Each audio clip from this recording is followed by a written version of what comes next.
But I want to maybe open it up straight away. Is there any immediate question that you have towards Tim, Pete, Kishore? Can you just wait 1 second for the microphone to arrive behind you? So thanks for having me. Wonderful presentation. So very provocative. So I'm Kishore, in case we haven't met. Couple of things. So firstly, metaverse. That was right in the middle of the first slide. But somehow, at least, we have struggled to find a business case for implementing programs and projects which leverages technologies of that nature, very immersive, next gen, etc. Right? So I'm wondering, what do you see in that trend, which you think will be incorporated into the mainstream? Because it seems that it's probably great technology, but is it ready? Or the inflection is a little bit down the road. So that's the first bit. And the second bit is around cloud. Right? Again, very interesting commentary. You put it in a great way, AI, etc. It doesn't come to life without implementing and executing on cloud, right? And yet it seems that a large percentage of the applications, core applications today, are not cloud enabled, right? A lot of them which are being created from scratch, yes, they are cloud enabled, but there's a massive pool of data and applications which is not cloud enabled. So I think, in my mind, a little bit of the interesting comment there that, look, cloud is a little bit on the side and probably table stakes, but I think slight disagreement there. I believe that cloud is probably even more important today. Because without cloud enabling existing applications, all of that vision may not be able to come to life. So those were the two things that I wanted to bring up. Happy for any one of you to take them up. Thank you, Kishore. I saw Pete grabbing the microphone straight away, so I'm not sure if you want to go first. Technically, it was handed to me, but I'll take the metaverse one. So the metaverse, it's a perfect example of where everybody's talking about a trend, but then you got to dig a bit deeper to actually find the practical application of it. And the answer is there are tons of practical applications that we are seeing. It's how you define it. You know, if you think about the metaverse as being a combination of a couple of different technologies, which is the way the industry has always evolved. You know, these individual vertical technologies evolve, and then over time they get integrated into a new product, and that's an innovation. It's not an invention. There's nothing inventive about the metaverse. It is simply an integration of existing technologies. It's collaboration technologies, it's spatial technologies, it's information data management technologies. And so when you look at it like that, some of the examples that we're seeing, a lot of the digital twin applications are metaverse applications. A lot of the automation in the manufacturing space, and if you look at Asia Pacific and ASEAN, you know, especially ASEAN is considered to be like the Detroit of Asia Pacific, right? Because of its supply chains and manufacturing and things. And so a lot of the, again, if you look at the wearables component of the metaverse in terms of the goggles and the haptics and the devices, and then you look at some of the traditional technologies from organisations like TeamViewer, which has sort of moved directly into that IoT metaverse space where they're actually automating a lot of the manufacturing lines, or we're seeing it in the retail space where you can do virtual, you know, picking and shopping, and you may even see in some of the supermarkets around the region, certainly in Australia, people walking down the aisles with baskets and they've got the goggles on and the things, and they're actually picking things off because those orders have come in that way. So there's a lot of work we do in that space, and I know there's a couple of organisations here that we've done some metaverse stuff for their teams to say, yeah, this is a practical thing. You just got to figure out strategically where it fits in, and that is one of those structural changes. It is that, seriously, that slide is that's the answer to everything. You know, it fits in there, and how that applies to your business and your industry or sector is, you know, becomes easy to unpack from there.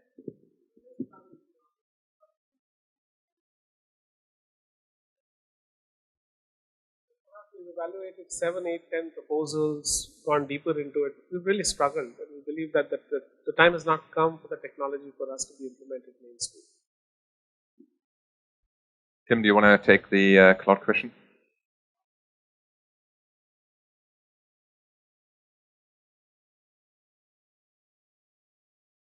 It's like a virtual call, you're on mute. Yeah. There we go. So one last comment I wanted to make about the metaverse is, I think there's just a fundamental problem with this, the fact that we use this term metaverse, right? What does it mean to any organization? Ask 100 companies, you'll get 100 different responses. It's the same as Web3, you know, like, oh, we're going to move to Web3 or Web 3.0 or semantic web, etc. And everyone has a different view of what it is and the value it can add. And I actually think we need to, you know, probably just stop talking about metaverse and talk about the specific, you know, business applications and value that we're going to be driving that happen to be using the building blocks that are considered the metaverse building blocks. So I think as a tech sector, we do tend to catch on to words and phrases that aren't particularly helpful out there in the buyer world. Look, cloud, I absolutely agree with you. So I think people are redefining their thinking around cloud. In terms of where we are in let's call it the cloudification of businesses and applications, we're at the tip of the iceberg. You even look at the really mature cloud markets, CRM, and here in Asia Pacific, it's something like 35% of businesses have CRM in the cloud. So if you're Salesforce, you should be tripling in size in the next 5 years, right? And that's a mature market, right? So, and that's not talking about all the things that Pete was referring to, all the things outside of IT that's going to move to the cloud too. So cloud enabling a huge, you know, our existing applications, our mainframe applications, our the core ones is still a significant challenge for a lot of businesses. You know, all these businesses that come out and say everything's going to be in the cloud. You go, no, it's not. Like, this is 10, 15 years away, because when are you going to find the budget to cloud enable that particular piece of software or code that no one really sees any value in, happens to link to really important systems, for example, but you're going to have to find a few $1 million from somewhere to do that, and that few $1 million is always going to go somewhere else first. So look, you're absolutely right. We have a long way to run on this journey. There's still a huge amount of work to do for systems integrators, you know, technologists inside businesses.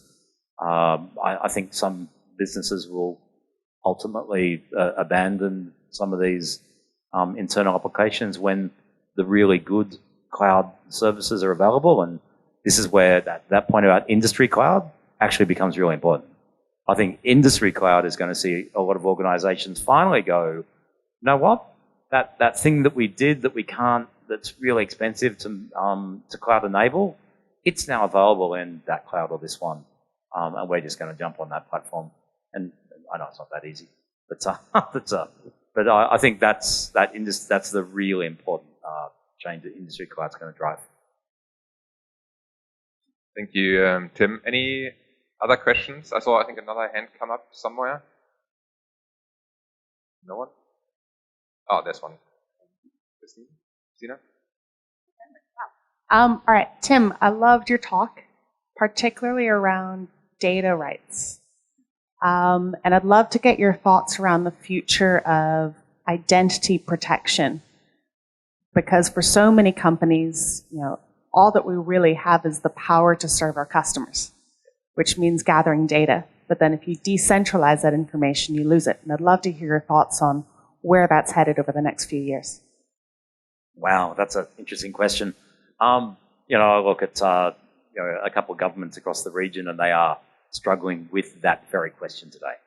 Right? I think I was reading something just this morning where the Australian federal government's saying all the states that are out there putting identities in, we should just have one central, you know, federated identity, not the states and every single department having their own identity. To be completely honest, it's to the benefit of the identity management providers' revenue that they sell to multiple customers, so that's what they are doing. I guess the big change I'm seeing is organizations starting to understand the importance of identity, right? And it was really, identity was just something that was a bit of an afterthought for a lot of organizations up until a few years ago, and we started taking our employee identity seriously, you know, a few years ago, and some don't even do that yet. But it's just the customer identity access management space where exactly what you're saying. Organisations are going, this is the core information the core contacts about our customers that we need to keep, and we need the identity to control every interaction with our business. So I think there's going to be an explosion of identity. And to be honest, if you look at the identity management providers across the region, they're all just growing incredibly at the moment. As customers start to understand that, this is something that we need to take seriously, because identity is going to help us with security, with our data, with our AI, with the overall customer experience, with the personalized experience that we're trying to drive, et cetera, et cetera. Everyone's sort of gone, wow, identity actually, it links to everything, right? And it's becoming a bit of a core thought versus the afterthought that has been for a long time. Pete, do you want to add anything? Because obviously identity is not just a person's identity, but it's also an asset identity. So how is this playing out in the concept that you shared? Yeah, it's another great example where we're starting to see a lot of practical work for organisations starting to pull this together, especially in the IoT space. And so, we've done things the way we've always done things, and we've rolled out. We may be a large organisation and have 12 sites, 100 sites. We'll have 25 asset management systems. And so a lot of the work around this stuff now is about integrating it and pulling it back together so that we've got a single view of things. So ultimately, so you can make better decisions about things. If you're a business, you want to make decisions about the assets, or if you want to make decisions about the person, it's sort of the same thing. You can't deliver a great asset experience or a customer experience without having that too. So I think we're just going to see more integration, but what I hope to see is a rethink in the approach to the way we sort of roll out technology. So, in another 10 years or 20 years, we're not stuck with a proliferation of multiple systems and just adding to the complexity. Like, that's my wish as a Gen Xer, is that we sort of leave the world in a better place from a technology perspective than we inherited it. I don't think we have. Like, we've made a lot of advances in the last 30 years, but man, it's complex, and now we're starting to realise we've got to pull all this stuff back, and so that's the challenge, for us, and identity is key. The final thing I would say is, you cannot take politics out of identity. I've worked in the public sector, I've worked for the public sector, I've advised technology companies about working in the public sector. It's not about selling software licenses. It's not about the identity. It is about politics every single day of the week. And personalisation means something completely different to different countries and different governments. And as part of the public sector is, it's not about personalisation, because you got to build services for the masses. You got to build services for the lowest common denominator. And so over-investments in identity or customer experience and personalisation, that's wasted money. This is where the politics come into it. People go, well, why do you want to control my data? Why do you want to centralise all this kind of stuff? And so that's the challenge. That's where the solutions have to come in. Richard, Peter, we come to you afterwards. Thanks. Really interesting material this morning, so thanks so much for that. I was really taken by the discussion around the move from cloud through to the intelligent enterprise, and also the overlay of the cybersecurity and the obvious focus on that. Have you got any insights on how AI and cybersecurity overlap and what you see happening going forward?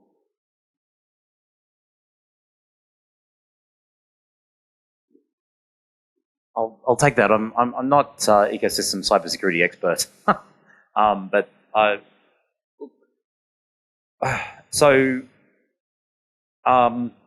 yes, there is AI moving into the cybersecurity space. Right? I think there's the vendors being driven by the customers who are being breached, right? Are wanting to obviously understand about breaches earlier.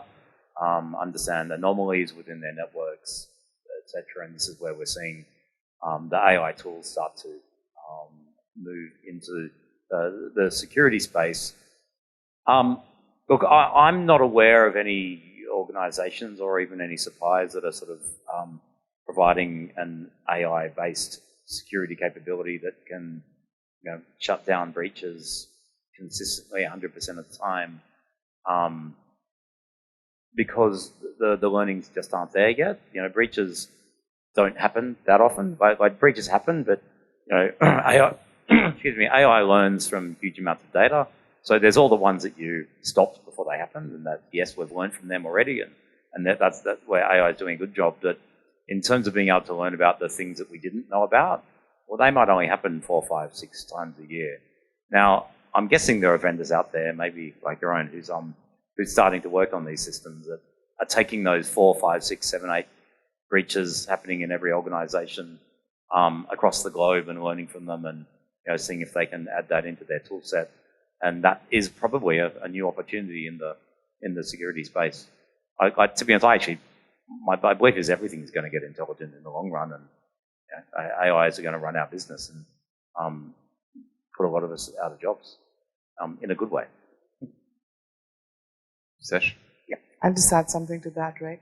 As Tim said, right, there is no AI-driven cyber solution out there who can do it all, that can do it all, right? So in that quest, for that perfect solution that can actually detect every breach that hits your organization, what CISOs and the cybersecurity teams are doing is they're investing in more and more AI-driven tools. They're all marketed as AI tools. I'm sure a lot of you do it, right? And in the end, and we've done studies which says that a large enterprise has about 51 to 100 tools, just cybersecurity tools. And the CISO has absolutely no visibility of all the tools that are there, all, at least half of them claiming to be AI-driven tools, right? And that is the market in which you're operating. And that is the market in which, if you're going in with a cyber solution, you have to build trust, where you have to tell them that, yeah, fine, this is a tool, but then we actually, the more tools, the more false negatives and all of that, the complication, right? So I think that's, it's more a question of, building trust in this market as well. Thank you, Sash. So I promised you that we're finishing on time at 10:30, so I want Vijay to allow you to ask the last question, at least in the broader forum, and then we can obviously keep the conversation going in small groups or one-on-one. Thank you, Uli. So first of all, excellent presentations by Tim, Peter, and Sash. Very, very thoughtful insights and contents, and thank you. Thank you for sharing that. My question is to Tim. Tim, one of your slide on experience economy mentioned that organizations will focus on building one CX workforce. Can you give some examples of the leading organizations who are driving this best practice?